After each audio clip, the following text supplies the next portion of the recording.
this is my storage unit. And here she is, or here he is, the Flash. 10-point roll cage, bucket seats, carbon doors, Lexan windows, Lexan sunroof. Inside's a little bit of a mess right now. But, you know, getting the wiring done and everything. As you can see, it is very, very tight in my storage unit. Super tight. I moved from my old house, which was a 2-car garage, stuffing everything in here, and yet I still manage to get the engine in, timing belt on, tranny in. Just finishing up some things right now just so I can get it at least running. So I'm putting just stock parts on it, such as the intake exhaust manifold. The fuel setup right now is stock DSM 450 injectors, an eBay air fuel fuel pressure regulator, and some, I think this is 3/8. I don't know. Yeah, 3/8 fuel line in and out. This is how I have the fuel set up right now. I got my fuel cell in here. Just hooked up to a Walbro 190. Where is it? Right there. There's the Walbro 190 just sitting on a bucket. There's my pre-filter. And then it just runs right underneath the car. You can see the fuel lines just hanging down. You can see them better up here. Look at the fuel lines right there. Fuel lines. Just so I can cycle the fuel. And then my post filter is actually hanging out underneath my bumper, but not moving. This is the car. I got the radiator support cut out so I can fit in my aftermarket radiator. So I still have to do the plumbing for that. Then this is my bumper support, which I custom made. As you can see, the engine compartment is painted. Very, very dirty right now, but it is painted. I did a nice metallic flake on it. The valve cover still has to be done. We'll go ahead and take this off.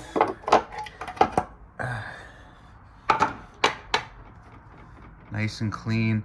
I got solid lifters in here, or solid hydraulic lifters. So hopefully they're not too noisy. I got my 288 cams in here. SuperTech dual valve springs.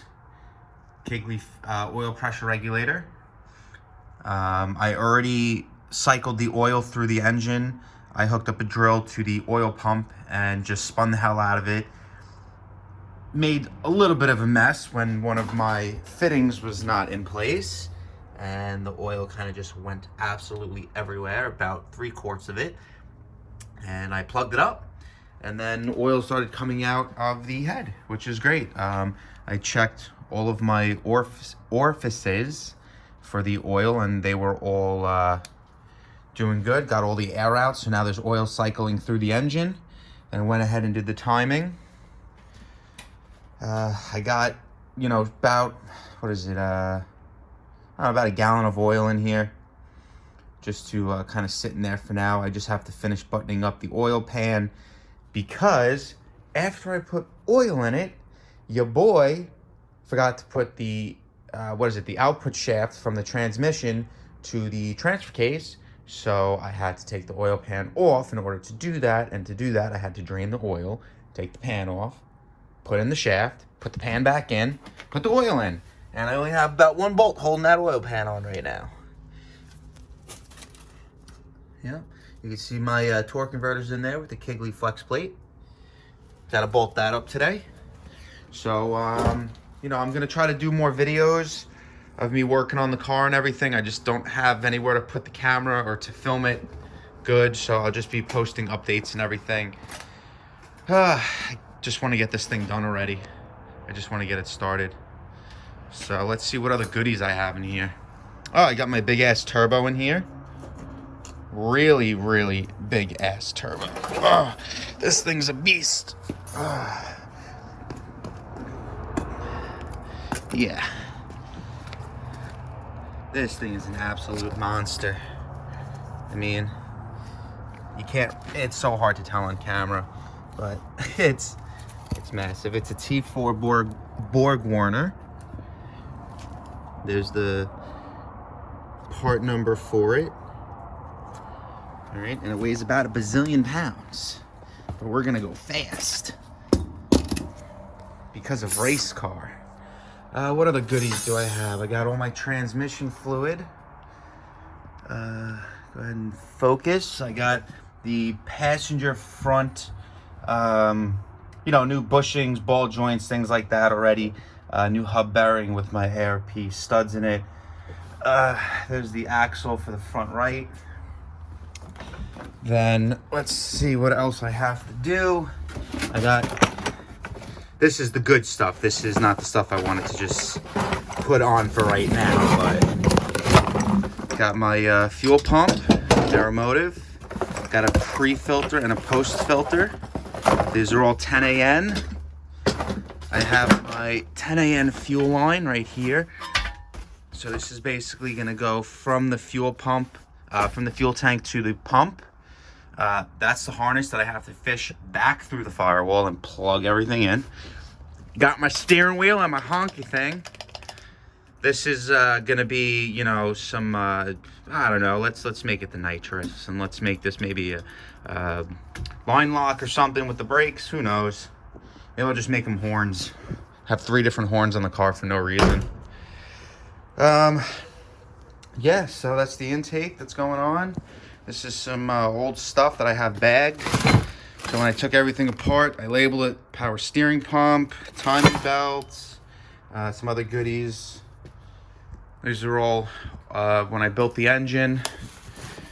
There's the driver's seat, which is dirty as hell, but it can absolutely be cleaned up. I bought them brand new. So I just finished up the driver's side. Got the axle in, both of the lower control arms. This is a new knuckle, it's just a little rusty from sitting. New hub, ARP studs. So now the transmission is ready to be filled with some oil. I've been cranking away on this. You can see it's now dark outside. So I've been here for a few hours. The main reason I had to switch everything over on this side and the driver's side is because the previous owner decided to drive it a lot in the snow and play. And as you can see, because of that, there is absolutely no axle bolt left. So there's no way to get this off.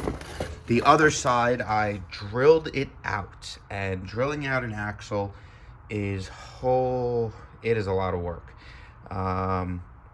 So I just replaced both lower control arms, the whole knuckle and spindle, just because I don't want to drill that out again, because it sucks. All right, so I'm just gonna put the wheel back on this, and then I could drop it back down. I'm then going to hook up the transmission cooler just so the lines, the in and out of the transmission has something to spray into, I guess you can say, because I don't feel like blocking them off. So there's the cooler, and I'm just gonna run those lines right into those 2 dimples. And I mean, that's pretty much it, you know, and that's probably gonna call it a night after that. I was gonna do Cadillac CTS V brakes on this. So I have the adapter and the spacers, and I bought the Mustang rotors, and they are rusty as hell. I bought them probably a year ago, and that's what they look like now. But I decided to do just stock 15-inch rims, or 16s, whatever they are. I think they're 15s. So I'm gonna ditch this idea. I only bought the rotors. I didn't buy the calipers yet, so it's not really a waste of money. So I'm just gonna ditch the rotors and put the stock stuff back on. So hopefully the next time that I make a video, this thing will be running, because all I have left to do is the wiring harness, and I think that's it. I have fuel, I have a battery, So spark plug. So yeah, I still got a couple little things I got to button up, and hopefully in the next few days I'll get this thing running and moving under its own power. All right, later.